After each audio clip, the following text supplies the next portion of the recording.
Oke.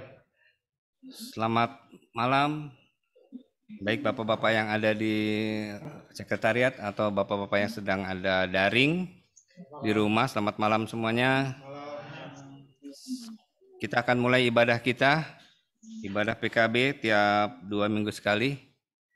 Dan untuk membukanya, mari kita berdiri, kita nyanyi Mars PKB.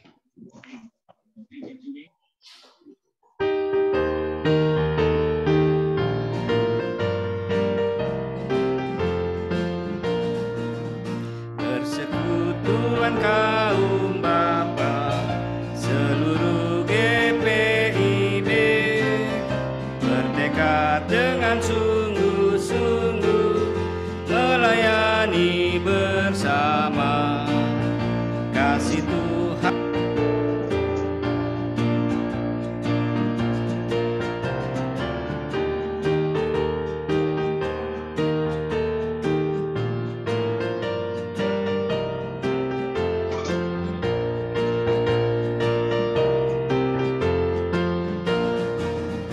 dalam setiap pergumulan dan setiap cobaan, berpegang hanya pada Tuhan, pertolongannya tetap.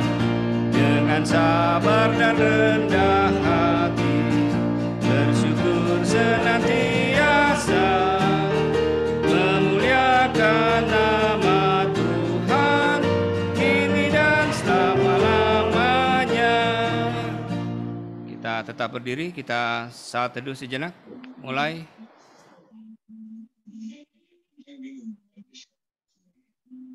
Selesai saat teduh, kita tetap berdiri.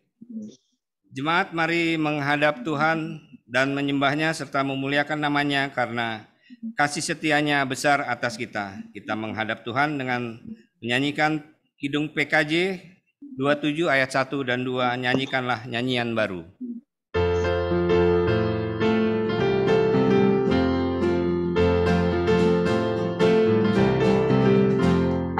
Nyanyikanlah nyanyian baru bagi Allah pencipta cakrawala, segala serafim kerubi pujilah Dia, besarkanlah namanya, bersorak-sorai bagi rajamu, bersorak-sorai bagi rajamu.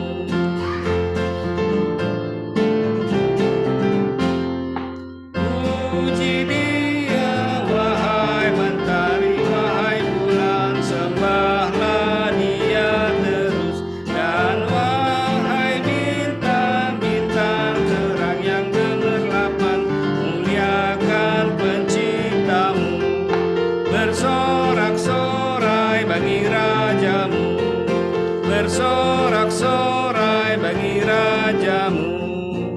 Ya, tetap berdiri, mari kita berdoa.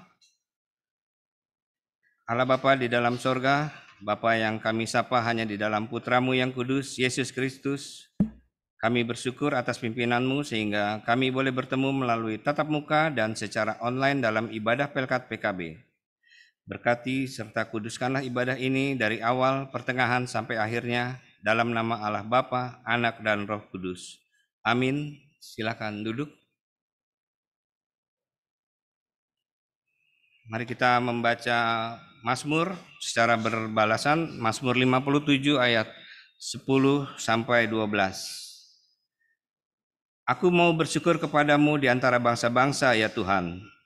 Aku mau bermazmur bagimu di antara suku-suku bangsa, Sebab kasih setiamu besar sampai ke langit. dan kebenaranmu sampai ke awan-awan. Tinggikanlah dirimu mengatasi langit, ya Allah. Biarlah kemuliaanmu mengatasi seluruh bumi. Kita menyanyi Yesus segala-galanya, Kidung Jemaat 396 ayat 1.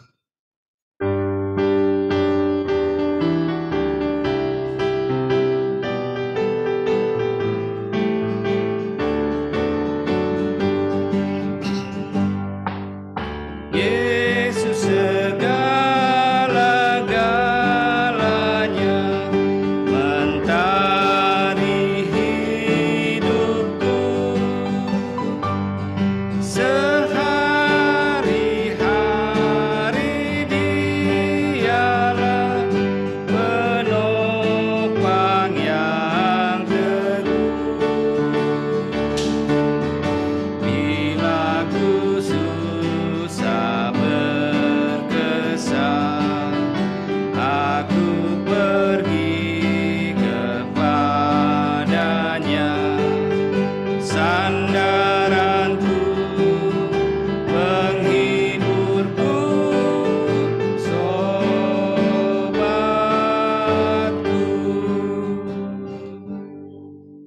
kesaksian? Kita mendengarkan kesaksian pujian dari vokal grup PKB.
Terima kasih kepada vokal grup PKB.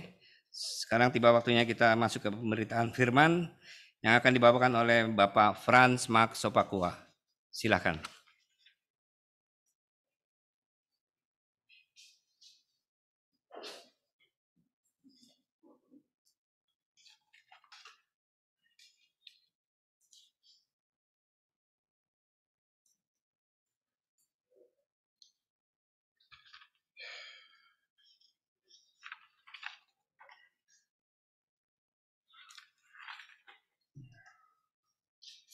Jemaat yang dikasih oleh Kristus Yesus Tuhan, baik yang ada di sini maupun yang ada di rumah melalui daring, mari kita membuka Alkitab kita yang kita ambil dari Kisah Para Rasul. Ya.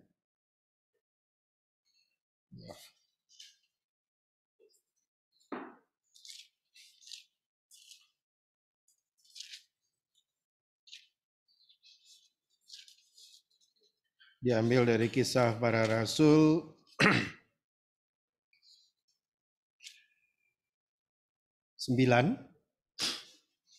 Di sini Lembaga Alkitab Indonesia memberikan judul Saulus bertobat. Kita ambil saja perikopnya dari yang ayat 1 sampai dengan ayat 19a. Jadi Kisah Para Rasul 9 ayat 1 sampai dengan 19a.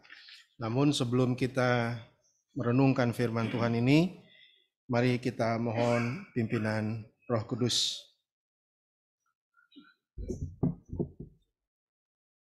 Bapa yang kami panggil dalam nama Yesus, kami ucapkan terima kasih atas segala rahmat dan kasih setiamu bahwa kami bisa diberikan hari ini dalam kebaktian ibadah Pelkat PKB untuk mendengarkan sebagian dari firman-Mu, di mana kami sudah melakukan beberapa tahapan dan akhirnya sampai kepada pertaubatan Saulus.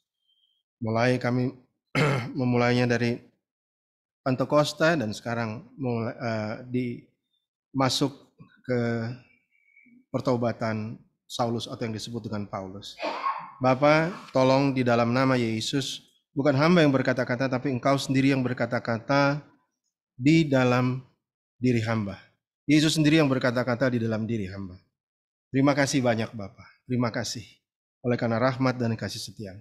Bukan hamba saja yang diberkati, tapi lebih penting lagi jemaat PKB diberkati. Karena firman-Mu adalah pedang bermata dua yang bisa membelah kiri dan kanan, atas dan bawah.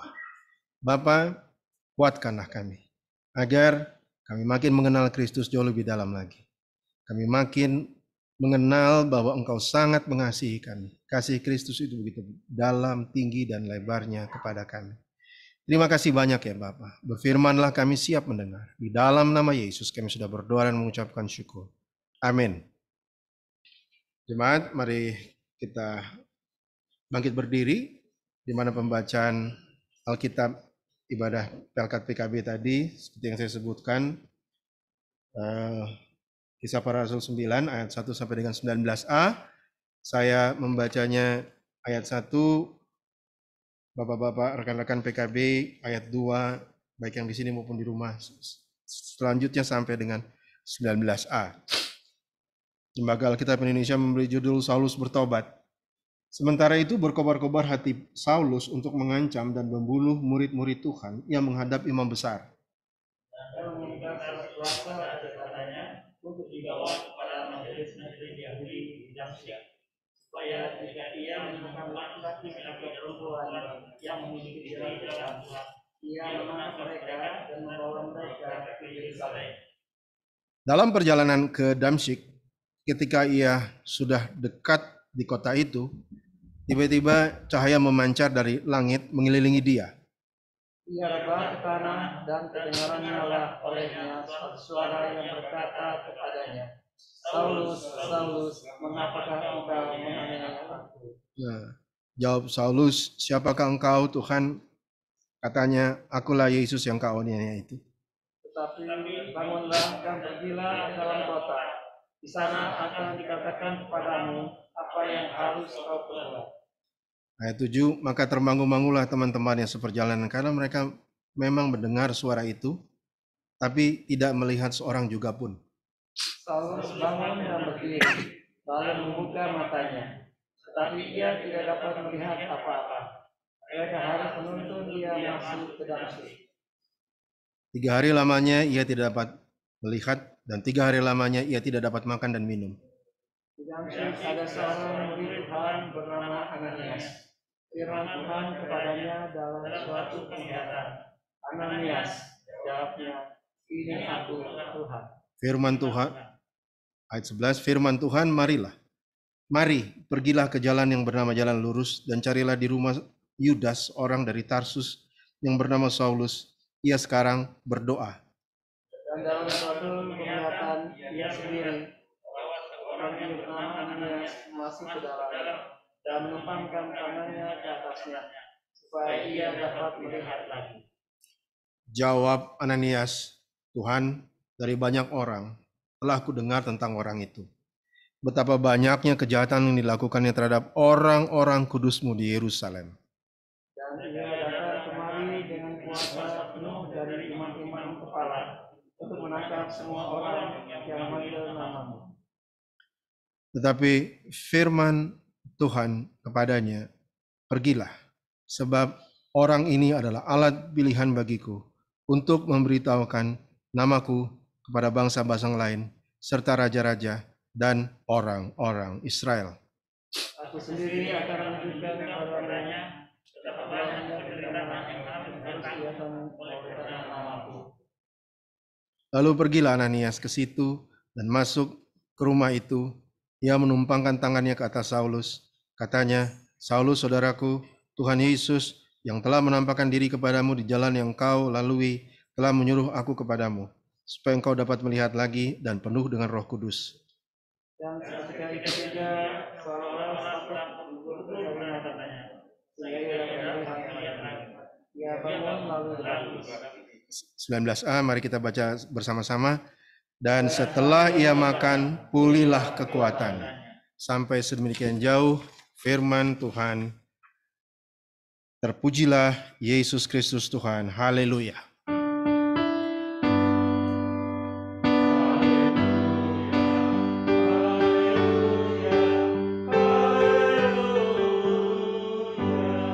Ya, silakan duduk jemaat. Jemaat yang dikasih oleh Kristus Yesus Tuhan, Shalom, selamat malam. Ya, selamat malam. Ya, Bapak semuanya, baik yang di sini maupun di rumah, kita tahu bahwa Saulus itu bahasa Ibrani, Paulus itu bahasa Yunani. Jadi sebenarnya sama aja. Cuma karena dia seorang ingin merubah ya, dia ingin ya Saulus itu masa lalu. Sebenarnya bukan dirubah, mungkin penulisnya sendiri si siapa nih Dr. Lukas menganggapnya demikian ya. Tapi Paulus adalah masa setelah dia terima Yesus. Cuma sama aja. Jadi kalau kayak kalau orang Inggris bilang Robert, ya toh? Orangnya nggak kedengeran kemana? Portugal bilang Robert. Ya. Robert itu kecilnya Bobby. Itu ya, orang Portugal bilang Bebeto. Model-model begitu. Persis kayak gitulah kurang lebih. Yohanes itu bahasa kita, bahasa Inggrisnya John, bahasa Jawanya Yokanan, ya kurang lebih kayak gitu ya. Nah, jadi kita lihat di sini bahwa pada saat dia sedang berkobar-kobar. Kita tahu bahwa kalau kita sebelum kita baca Saulus ini, kita ada memperlihatkan seorang martir pertama yang bernama Stefanus. Nah, saat itu yang memegang baju Stefanus adalah Saulus. Jadi memang orang ini luar biasa ya. Nanti kesaksiannya secara pribadi rekan-rekan PKB bisa lihat di surat-surat rasuli, surat-suratnya Paulus ya. Dia banyak sekali berbicara tentang dirinya sendiri. Tapi kita ingin meninjau di sini bagaimana kita melihat dari kacamata Kristus Yesus pertobatan si Paulus ini. Jadi dia berkobar-kobar, kenapa? Karena dia adalah seorang Farisi yang sangat keras. Keras sekali. Ya, sangat keras dan tidak pandang bulu. Jadi itulah. Kita ini, Bapak Ibu, ya. Jikalau kita bisa melihatlah. Nah itu. Ini Paulus ini orang beragama bukan? Beragama kan? Dia percaya Allah Yehova. Dia percaya Allah Abraham, Ishak dan Yakub.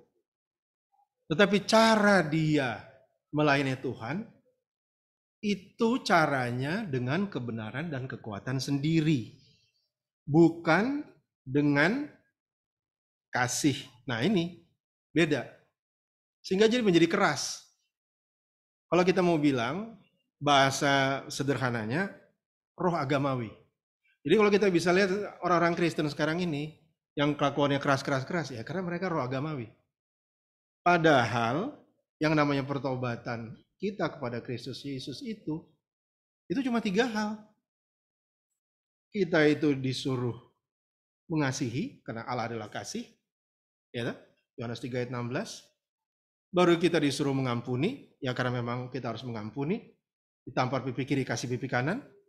Disuruh jalan berapa mil, balik lagi, lebih lagi tambah. Dan yang terakhir memberkati dan jangan mengutuk. Nah 3 hal ini aja. Sesimpel itu. Sehingga apa yang dilakukan oleh mereka ini, apa yang oleh mereka yang bernama agamawi ini sangat mengerikan. Ya kita nggak usah cerita yang lain lah, teman-teman kita yang yang baru-baru ini sudah divonis 4 tahun itu terlalu kejauhan. Teman-teman kita di Kristen aja, kalau sudah membela dogma luar biasa. Kan sekarang lagi heboh ya, dogma Trinitas, baru satu lagi Unitarian dan segala macam. Coba teman-teman bayangkan, mereka berbicara soal dogma-dogmaan. Itu kalau misalnya salah satu tuh berkuasa, misal mereka jadi mayoritas, bisa-bisa yang tidak percaya sama Trinitas bisa dipenggal kepalanya, bisa aja. Kenapa enggak? Karena memang mereka itu yang mereka bela adalah dogma, bukan kasih Kristus Yesus. Coba Bung John bisa tukang becak atau siapalah yang sederhana. Ya toh? Kita enggak mungkin menginjili dia. Mbak, sini Pak, saya kasih belajar dogma Tritunggal. Ya pusinglah kepalanya, dia ngerti. Ya toh? Ya memang kita lakukan apa? Pak, udah makan belum? Belum. Ini Pak, anaknya sekolah Pak? Belum. Enggak Pak. Nah, oke Pak, ini sekian. Langsung aksi, habis itu Pak, saya doakan boleh nggak? Boleh, kita doakan dalam nama Yesus. Itu pasti air matanya bercucuran. Besok-besok dia cari kita, bukan karena cari kita punya uang, enggak. Tolong dong Pak John, kenalin saya sama yang namanya Yesus. Nah itu sudah menyentuh rohnya. Tapi orang-orang model begini ini, orang-orang model-model kayak agamawi begini, hati-hati. Ya terus terang ini kritik ya bagi kita. PGI udah hancur-hancuran. Ya, kita nggak usah sebut nama ketuanya, kita udah tahu. Ada orang yang dipenggal kepalanya, gereja kepala dipenggal, dia nggak ngomong apa-apa. Giliran ada salah satu lembaga yang yang kena air keras itu dia bela apa-apaan, kita nggak ngerti. Ini sebenarnya mau apa? Dia bermain politik. Hanya roh agamawi. Tidak ada mengasihi, tidak ada mengampuni, tidak ada memberkati. Selesai. Itu. Maka itu Paulus bilang, saya lupa ayatnya di mana, saya bukan seorang penghafal ya. Dia bilang bahwa apa yang kudapatkan dahulu, aku anggap sampah. Wah, itu namanya Paulus itu secara strata di statusnya orang Yahudi, dia sangat tinggi, murid Gamaliel, seorang luar biasa, statusnya sangat tinggi. Tapi dia katakan, begitu pas saya terima Kristus Yesus, segala sesuatunya aku anggap sampah, gak ada guna. Maka aku mengejar Kristus Yesus. Nah, tolong Bapak-bapak yang kami kasihi dalam Kristus Yesus, Tuhan, kita harus melakukan yang namanya pertobatan cuma sekali, Bapak Ibu. Pertobatan itu cuma sekali. Apa? Pada saat kita terima Yesus Kristus sebagai Tuhan dan Juru Selamat. Udah selesai. Tetapi pembaruan cara kita berpikir harus setiap saat. Itu dari Roma 12 ada. Mungkin kita ini dulu ya Bapak-bapak biar ada referensinya. Nanti dikira Roma 12. Nah ini penting. Kenapa? Karena ini sangat membantu. Roma 12. Roma 12 ayat 2. Mungkin Pak Bezi bisa bacakan dengan mantap. Ya. Janganlah kamu menjadi serupa dengan dunia ini, tetapi berubahlah oleh pembaharuan diri. Benar. Sehingga kamu dapat membedakan manakah kehendak Allah, apa yang baik, yang berkenan kepada Allah, dan yang sempurna. Yes. Itu dia. Jadi yang kita harus, janganlah kamu serupa dengan dunia tapi berubah oleh pembaharuan budimu. Budimu itulah jiwa, akal budi. Saya nggak tahu, mungkin dalam beberapa minggu yang lalu, beberapa bulan yang lalu saya pernah kasih tahu manusia itu adalah roh yang memiliki jiwa yang diam dalam tubuh. Rohnya kita adalah Roh Kudus, roh kita sudah diperbaharui dan Roh Kudus bisa diam di dalam kita. Tubuh kita ya masih ini saja tubuhnya. Tapi jiwa kita itu kehendak kita. Di dalam jiwa itu ada kecerdasan, ada keinginan, ada kehendak, ada emosi. Itu jiwa. Dan itu adalah terserah kita. Nah, Paulus ingin katakan, tolong kamu punya budi itu dirubah. Begitu pas kita terima Yesus, roh kita baru detik itu juga. Tolong diperhatikan baik-baik. Kita sudah lahir baru. Tetapi yang berhubungan dengan jiwa itu kita harus perbarui detik demi detik. Tiap hari kita harus perbarui. Maka itu Paulus katakan, supaya aku makin lama serupa dengan Kristus Yesus. Tiap hari akal budi kita dirubah. Maka itu orang yang tidak pernah maju, akal budinya tidak pernah berubah. Jadi harus dirubah cara berpikirnya, cara berpikir Kristus Yesus, bukan cara berpikir yang lain-lain, yang aneh-aneh. Enggak. Ya. Nah, nanti finalnya tubuh. Begitu pas Yesus datang kali kedua, orang mati dalam Kristus akan menyongsong Tuhan di angkasa, tubuh kita akan menjadi tubuh kemuliaan. Kita yang masih hidup akan bersama-sama dengan Tuhan. Tidak ada lagi penderitaan dan apapun. Roh kita sudah diperbarui sejak kita terima Yesus sekarang. Ya, sekarang sampai di sini percaya kepada Yesus Kristus, dia sudah punya Roh Kudus ada di dalamnya. Tolong. Roh kita harus diperbarui tiap hari. Nah, harus diperbarui tiap hari. Dan tubuh kita nanti kita akan nyongsong Tuhan di angkasa. Itu 3 hal yang harus kita perhatikan. Itu yang ngomong bukan saya, Paulus. Kalau kita kupas nggak kelar malam ini. Tapi yang ingin saya kasih tahu itu. Ya, jadi tolong Bapak-bapak itu harus diperhatikan. Kita itu bukan beragama yang model demikian. Kita adalah orang yang dikasih oleh Kristus Yesus Tuhan. Makanya ulang-alik. Kalau nanti teman-teman lihat, saya selalu berdoa kepada jemaat atau kepada siapapun. Saya selalu berdoa Efesus 1. Selalu. Di dalam jemaat itu dikatakan bahwa, atau Efesus 3, bahwa biarlah agar kita makin mengenal, kita ya, betapa dalamnya kasih Kristus, betapa dalam, tinggi, lebar, luasnya kasih Kristus kepada kita. Karena kita mengenal kasih Kristus itu, maka kita bisa mengasihi Kristus. Jadi itu yang ulang-alik harus kita pahami. Kalau enggak nanti berat ini perjalanan kita. Ya, jadi tidak menjadi masalah bahwa clear apapun yang menghadang kita, ya, apapun yang telah mencobai kita di depan itu tidak menjadi masalah. Sepanjang Kristus ada di dalam kita dan kita hanya memandang Kristus Yesus, itu tidak menjadi masalah. Ya, mungkin isunya sudah tahu akan mengenai tempat ini, tidak jadi masalah. Ya, tempat ini mau lewat apa tidak lewat, Yesus tetap hidup. Dia sama dulu, sekarang, sampai selama-lamanya dia nggak berubah. Dan kita sebagai orang percaya. Satu hal yang pasti bahwa kita punya kerinduan, bahwa kita harus punya gedung gereja. Ya, amin ya. Bapak-bapak. Nah, saya selalu ngulang-ngulang ini, tapi nggak apa-apa lah ya. Mungkin tapi nggak apa-apa. Coba baca ayat 4, Pak ini. Ya, kalau bisa baca ya tadi ayat 9 tadi. Atau Damsyik ya, ayat dari 3 deh.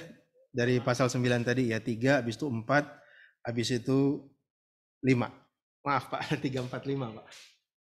Sorry. Kisah yang tadi Pak, maaf. Kisah 9. Iya. Dalam perjalanannya. 3, 4, 5. Iya Pak. Paragraf 9 ayat 3, 4 dan 5 begini firman Tuhan. Ya. Dalam perjalanannya ke Damsyik, ketika ia sudah dekat kota itu, tiba-tiba cahaya memancar dari langit mengelilingi dia. Ia rebah ke tanah dan kedengaranlah olehnya suatu suara yang berkata kepadanya, Saulus, Saulus, mengapakah engkau menganiaya aku? Jawab Saulus, siapakah engkau Tuhan? Katanya, akulah Yesus yang kau aniaya itu. Makasih Pak Darman Siotar, Tuhan Yesus berkati. Nah, kalau kita lihat ya, ayat 3, 4, 5, dalam perjalanan ke Damsyik itu sekarang Damaskus, Syria. Ya, karena dengan segala hormat, oleh begundal biadab atas nama ISIS, mereka bikin hancur nih kota ini. Luluh lantah. Mereka ingin menyerang Hafez al-Assad, tapi mereka tidak berhasil. Kita lihat ya, ini Damaskus, Aleppo, segala udah hancur. Padahal itu situs-situs gereja banyak banget. Situs-situs Alkitab banyak banget. Mereka bilang itu berhala. Ya sudahlah. Jadi, waduh, kalau misalnya dibangun ulang itu perlu ratusan triliun kali itu. Nggak ternilai mungkin sudah hancur berantakan. Nah kita lihat di sini bahwa masuk di kota itu, tiba-tiba cahaya memancar dari langit. Kita selalu teringat akan Mazmur kali Bung ya, bahwa Tuhan itu adalah terang yang tidak terhampiri. Kita tidak bisa. Maka itu umat Israel tidak bisa lihat terang yang tidak. Mereka bilang udahlah kita di gunung aja, nggak usah kita bisa. Silau orang bilang ya, bukan silau lagi, buta bahkan.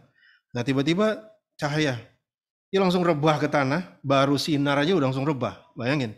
Dan kedengarannya suatu suara yang berkata, suaranya berkata apa? Saulus, Saulus, mengapa engkau menganiaya aku? Nah ini mungkin sudah diulas-ulas, tapi saya ulang aja balik ya. Bukan, dia secara masuk akal harusnya begini, Saulus, Saulus, kenapa engkau menganiaya gerejaku? Betul nggak? Harusnya kan begitu. Kenapa engkau menganiaya jemaatku? Enggak. Mengapa engkau menganiaya aku? Langsung Saulus bilang, Tuhan, siapakah engkau Tuhan? Akulah Yesus yang kau aniaya itu. Langsung dia kaget di situ. Artinya apa? Kita ini orang percaya, gereja yang asli, gereja yang sesungguhnya.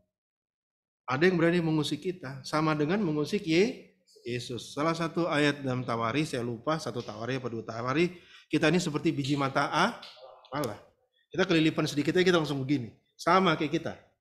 Jangan usah khawatir. Ngulik kita sama dengan ngulik Yesus. Jadi nggak usah khawatir. Ini janjinya ini loh. Bukan saya ngarang-ngarang. Saulus, mengapa kayak? Oke. Nah, karena dia terang yang tidak terhampiri, dia langsung buta. Karena itu terang. Coba deh kita tiba-tiba dikasih lampu sorot begitu. Kita langsung begini kan? Ini terang yang tidak terhampiri. Bagaimana ceritanya? Saya tidak bisa bayangkan. Itu kekuatan terangnya tuh udah menghancurkan kekuatan mata kita ya, sehingga bikin hancur nih semua pelupuk-pelupuk sehingga langsung buta seketika itu juga. Jadi itu yang terjadi di sini. Nah, ayat 7 katakan, maka termangu-mangulah temannya seperjalanan karena mereka memang mendengar suara itu, tapi tidak melihat seorang juga pun. Nah, jadi mereka mendengar suara ini, Saulus, mengapa engkau? Mereka dengar. Berarti suara ini bukan halusinasi, sorry. Ya toh? Kalau itu cuma Saulus yang dengar doang, Saulus yang dengar, ya mungkin dia kena trance atau apalah. Betul kan? Halusinasi atau apalah istilahnya. Gemeteran sendiri. Mungkin lewat situs yang ada banyak setannya. Enggak. Di situ mereka melihat, mereka dengar suara itu loh.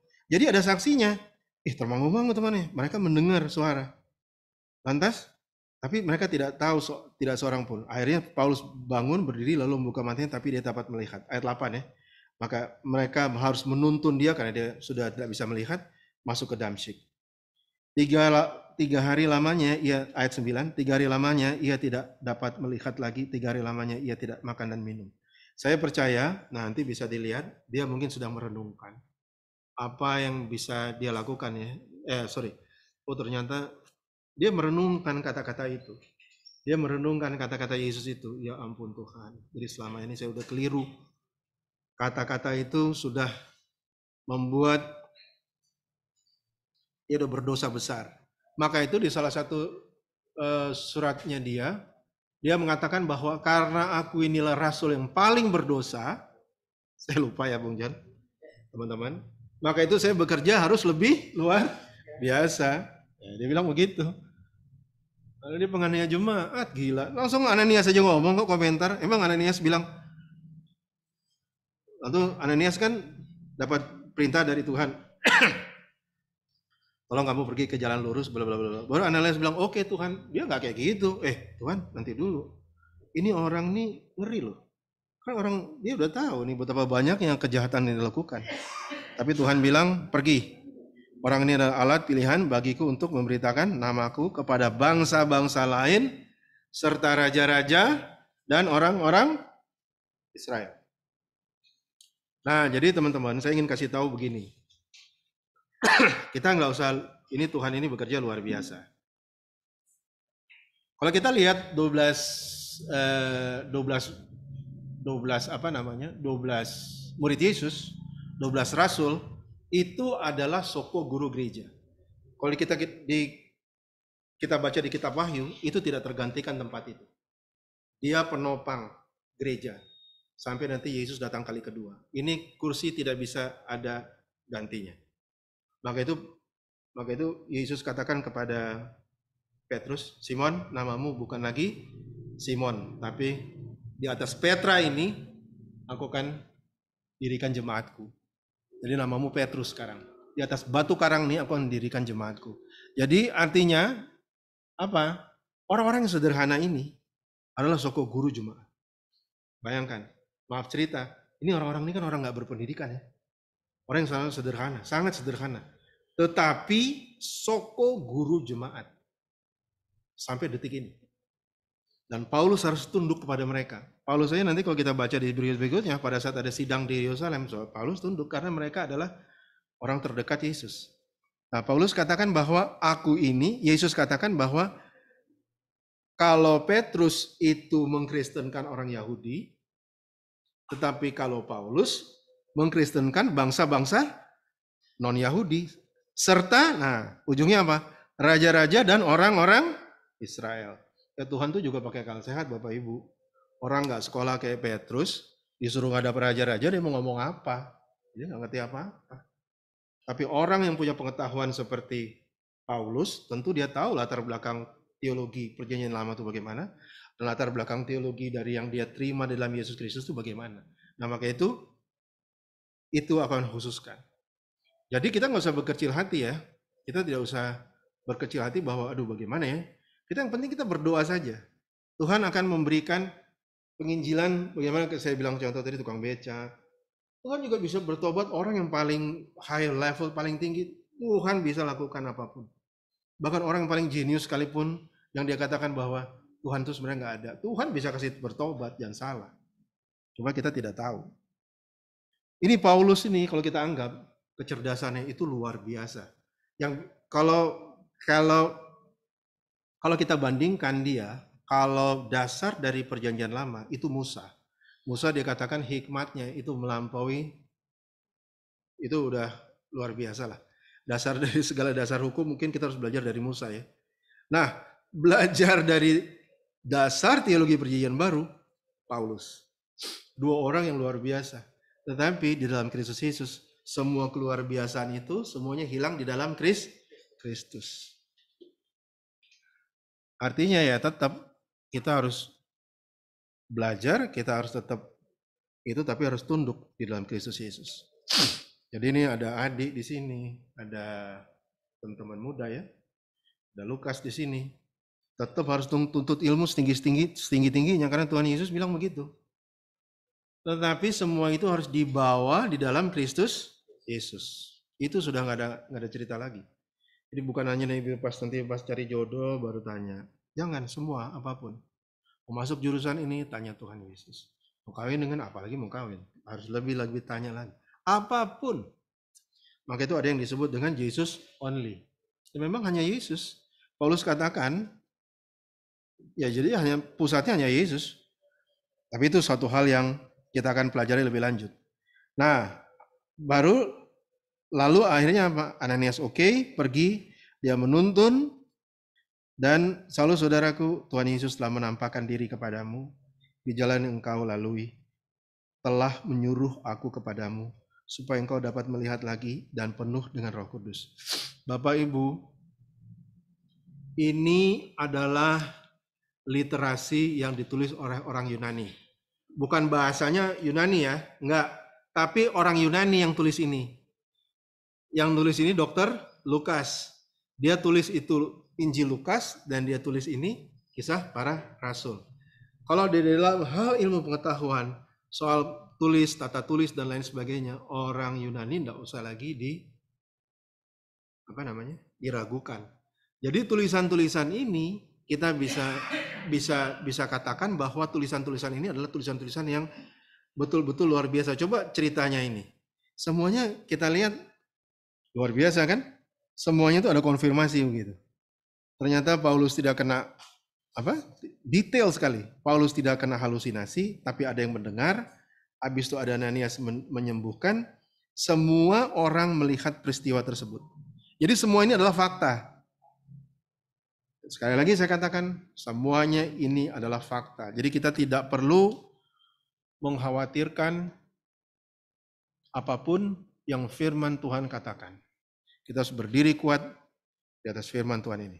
Ingat, untuk Bapak-Bapak PKB, kita hanya, tadi 3 hal dalam bertobat itu, kita hanya mengasihi, karena Allah adalah kasih, mengampuni, memberkati. Nggak ada yang lain. Bahkan ada seorang pendeta, nggak usah sebut nama, mungkin teman-teman tahu ya, ekstrim sekali dia bilang, dogma itu sampah. Ya saya setuju. Nah dogma itu yang buat kita semua. Saya itu kalau jumpa dengan salah satu teman yang akrab lah ya dalam pelayanan, itu saya kalau sama bapak ini, itu mungkin kalau kita main dogma-dogmaan, mungkin tajam saya di kiri, dia di kanan, pasti itu. Coba ngomong soal Tritunggal, masih dia ke kiri, saya ke kanan, pasti. Tapi kenapa kita bisa bersama-sama di dalam satu hati? Karena kita hanya mikirin apa? Segala sesuatu adalah untuk kemuliaan Yesus Kristus. Udah itu aja. Yang lain-lainnya nomor 2 lah. Dogma itu urusan nomor 2. Jadi tolong teman-teman, itu yang kita pikirin. Yang kita pikirin itu adalah segala sesuatu untuk kemuliaan Yesus Kristus. Karena Yesus Kristus adalah Tuhan dan Juru Selamat. Dia adalah YHS, Yesus Humanis Salvator, Yesus Juru Selamat manusia. Selesai, udah itu aja. Segala sesuatunya hanya itu. Yang lain-lainnya, pembaptisan aja kita beda-beda kok, betul enggak? Ada sepaluh dicelam, sepaluh di. Kalau kita hanya ngurus-ngurusin itu, kapan kita mau bersatu gereja ini? Betul enggak? Baptis udah beda. Dalam pahaman ada yang satu Tritunggal, ada satu Unitarian. Tetapi kalau kita ini percaya bahwa Yesus Kristus adalah Tuhan, ya udah itu aja yang kita inikan. Maka itu saya bisa kerjasama dengan ini. Coba kalau kita main dogma-dogmaan, berakhir dengan pertengkaran, besok kita nggak mau ketemu-ketemuan, pasti. Maka itu kalau ada yang bilang secara ekstrim bahwa dogma itu sampah, ya benar juga. Ya, jadi tolong segala sesuatunya belajar dari kebenaran firman. Biarkanlah firman yang menginterpretasi firman. Biarkanlah Alkitab yang menginterpretasikan Alkitab. Jangan Alkitab diinterpretasikan sama dogma, cilaka itu. Sudah nggak pernah jalan. Bung, ada tanya jawab atau apakah ini? Ya. Silakan. Saya pikir itu ya. Ada di sini atau di rumah yang ada ingin bertanya, silakan. Nggak jadi masalah. Jadi kita harus punya hati yang model demikian. Karena kita hidup ini dari kasih karunia. Betul nggak? Kita hidup bukan karena kekuatan kita sendiri, kita hidup dari kasih karunia. Nah, karena kita hidup dari kasih karunia, ya kita harus hidup juga secara kasih karunia. Bukan yang lain-lain. Ya, silakan Pak. Kalau misalnya nggak ada, dibacakan saja. Kalau misalnya ada di speaker, silakan.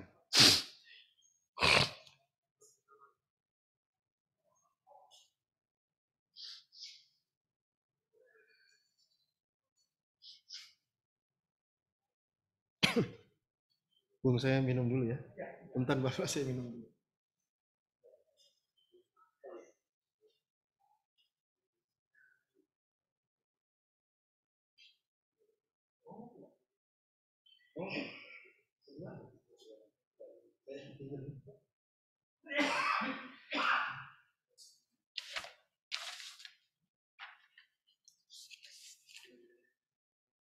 Nggak ada, baik. Kalau tidak ada, terima kasih. Mari kita respons ini dengan doa syafaat. Doa syafaat. Maaf ya. Kita respons dengan nyanyian Yesus menginginkan daku.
Mari kita satu dalam doa syafaat. Bapa yang kami panggil dalam nama Yesus, kami ucapkan terima kasih. Firman-Mu sudah disampaikan. Dan hamba percaya bahwa Roh Kudus yang ada dalam diri kami masing-masing yang menguatkan firman ini, sehingga bisa menguatkan kita, memberikan kami pertolongan dan kekuatan, bahwa tidak pernah sekalipun Roh Kudus itu menuduh. Roh Kudus selalu menguatkan. Roh Kudus selalu memperlihatkan kita kepada Kristus Yesus. Roh Kudus selalu menyegarkan. Roh Kudus menguatkan. Inilah yang terjadi pada Rasul Paulus, yang akhirnya kita sebut dengan Rasul Paulus.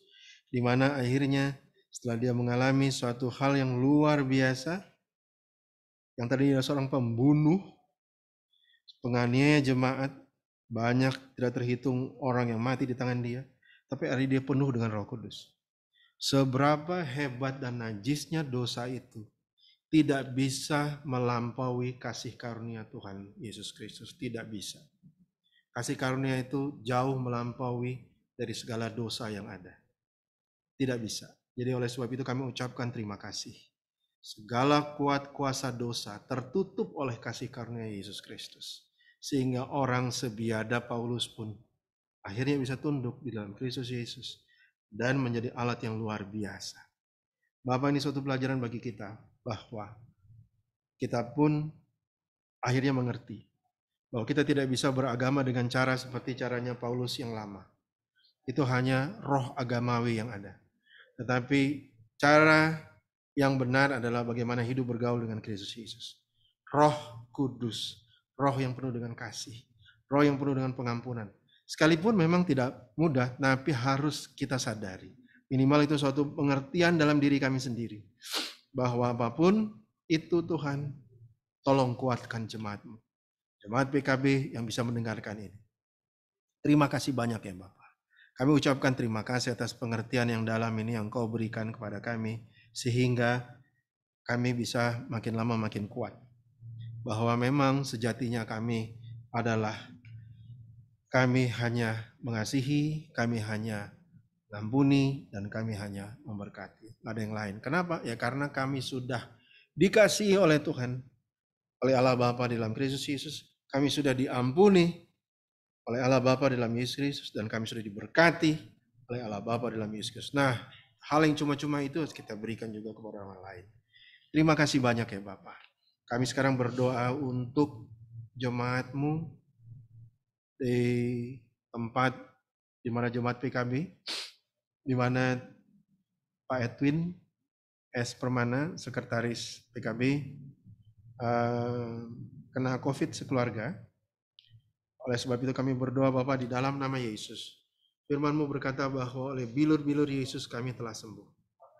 Oleh sebab itu Bapa, di dalam nama Yesus, agar mereka dikuatkan, mereka apapun yang terjadi di sana, kami hanya tahu bahwa Yesus sudah menyembuhkan 2000 tahun yang lalu. Dia tinggal mengamini hal itu saja.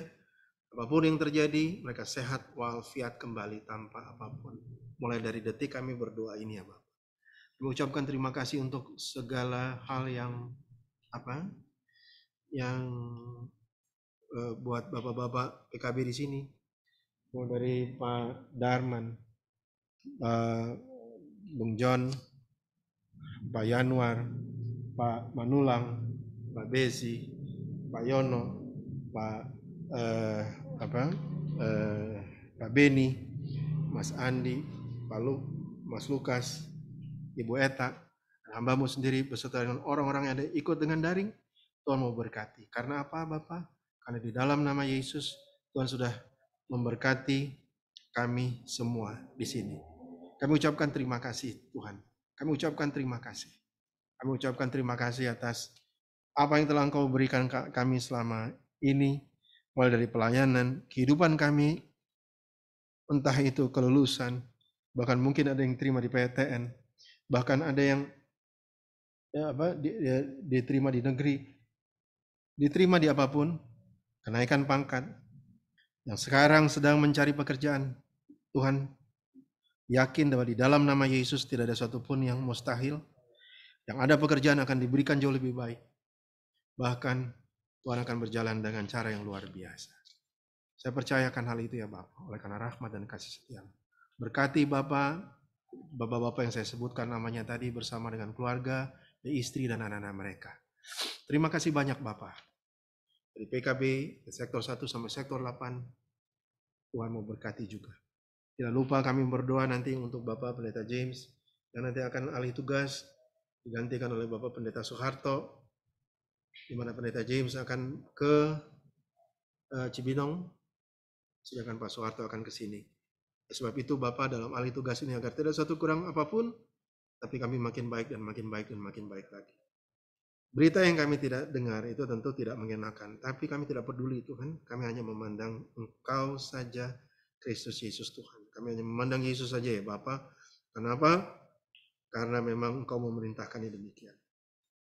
Hanya dengan memandang Yesus maka kami selamat. Terima kasih banyak ya Bapak. Kami alaskan doa ini di dalam nama Yesus yang dimana telah mengajar kami berdoa. Datanglah kerajaan. Jadilah kehendak-Mu di bumi seperti di sorga. Berikanlah kami pada hari ini makanan kami yang secukupnya. Dan ampunilah kami akan kesalahan kami, seperti kami juga mengampuni orang bersalah kepada kami. Dan janganlah membawa kami ke dalam pencobaan, tapi lepaskanlah kami daripada yang jahat.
Bapak-bapak yang diberkati Tuhan, kita akan memberikan persembahan syukur.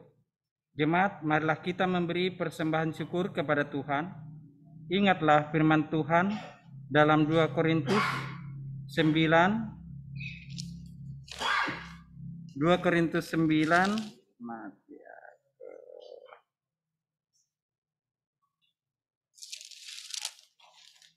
saya enggak lihat tadi ya.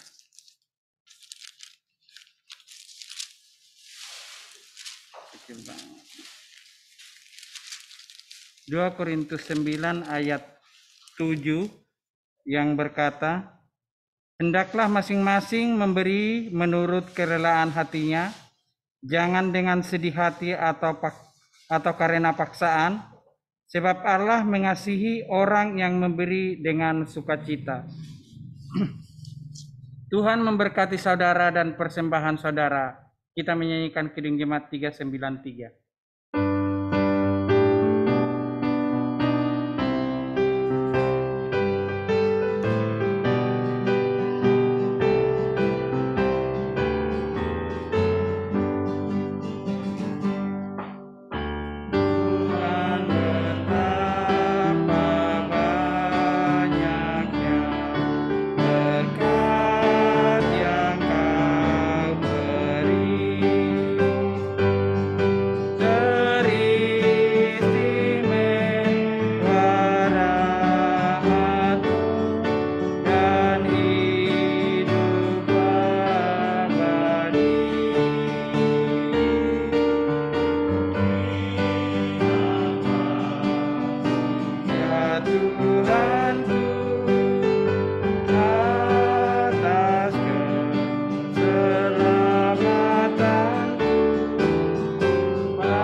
Jemaat, mari kita bangkit berdiri untuk mendoakan persembahan kita. Mari kita berdoa. Tuhan Allah Bapa yang bertahta di kerajaan sorga, terima kasih Tuhan atas kebaikan Tuhan di dalam hidup dan kehidupan kami. Tuhan mengizinkan kami dapat beribadah pada malam hari ini, memuji dan memuliakan nama Tuhan. Memberikan kesempatan kepada kami untuk memuliakan nama-Mu Bapa. Banyak berkat-berkat yang Tuhan berikan kepada kami semuanya, terutama kesehatan. Bapa, pada saat ini kami memberikan sebagian kecil dari berkat yang Tuhan berikan kepada kami, berupa persembahan kami kehadiran Bapa. Berkati dan kuduskanlah persembahan kami ini, agar dapat digunakan untuk keperluan memuliakan nama Tuhan. Terima kasih Bapa di sorga, terpuji Engkau kekal selama-lamanya. Amin. Jemaat silahkan duduk. Mohon kesabaran jemaat sejenak untuk mendengarkan warta PKB pada malam hari ini.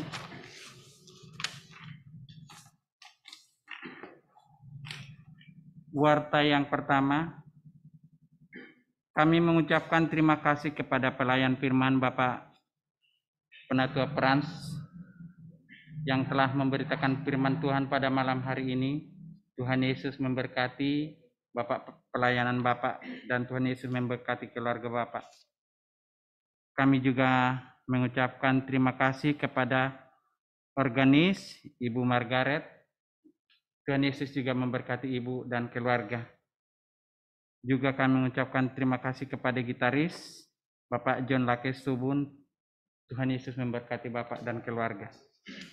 Kami juga berterima kasih kepada teman-teman vokal grup PKB yang telah memberikan pujian pada malam hari ini. Biarlah Tuhan selalu memberkati kita semua. Iya, kami juga mengucapkan terima kasih kepada tim multimedia. Ada berapa orang? 3 orang ini. Kami tidak bisa sebutkan 3-3 yang nggak hafal, saya anaknya Pak Yono. Tapi Tuhan Yesus memberkati semua pelayanan anak-anak muda yang Tuhan berkati dan Bapak Yono. Selanjutnya ibadah Pelkat PKB 2 minggu yang akan datang, yaitu tanggal 10 Juli. Sebagai penanggung jawab atau yang bertanggung jawab dalam ibadah itu dipimpin oleh sektor 5 dan 6. Dan pelayan firman-Nya Ibu Diaken Ria Aryani Guru Singa dengan tema ibadah itu, tubuhmu adalah bait Allahmu. Tubuhmu adalah bait Allahmu. Untuk ibadah tanggal 10 Juli. Jadi kami ingatkan kembali untuk sektor 5 dan sektor 6 sebagai penanggung jawab ibadah. Dan Pelkat PKB juga bersama ke-5 pelkat lainnya mengadakan doa bersama ke-6 pelkat untuk perizinan dan pembangunan gedung gereja GPB Setia. Dan doa bersama ini diadakan setiap hari Minggu jam 19 WIB secara daring untuk menjadi perhatian kita semua anggota ke-6 pelkat. Latihan vokal grup Pelkat PKB diadakan setiap hari Selasa dan Jumat jam 19 di kantor sekretariat gereja. Kehadiran ibadah Pelkat PKB pada malam hari ini yang daring 5 orang, yang luring 9 orang. Tuhan Yesus memberkati kita semua. Selama kita dalam pelayanan di Pelkat PKB, kita selalu mengingat Tuhan Yesus selalu beserta kita. Terima kasih.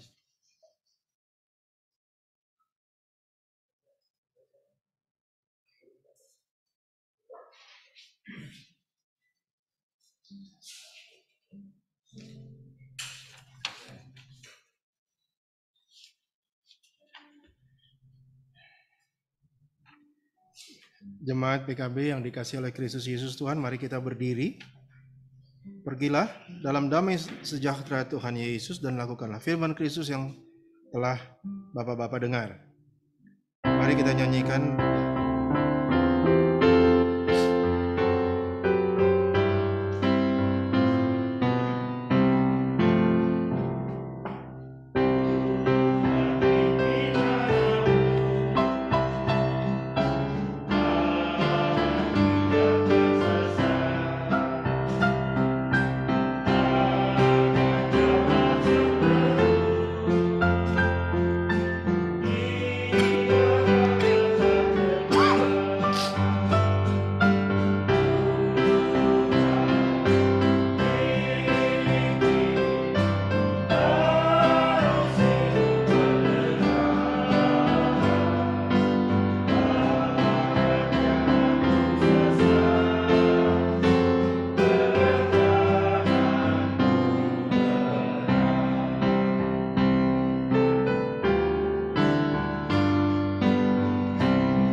Jemaat PKB yang dikasihi oleh Kristus Yesus Tuhan, saleh-saleh Kristus dimanapun berada, arahkanlah hatimu kepada Tuhan Yesus dan terimalah berkat-Nya.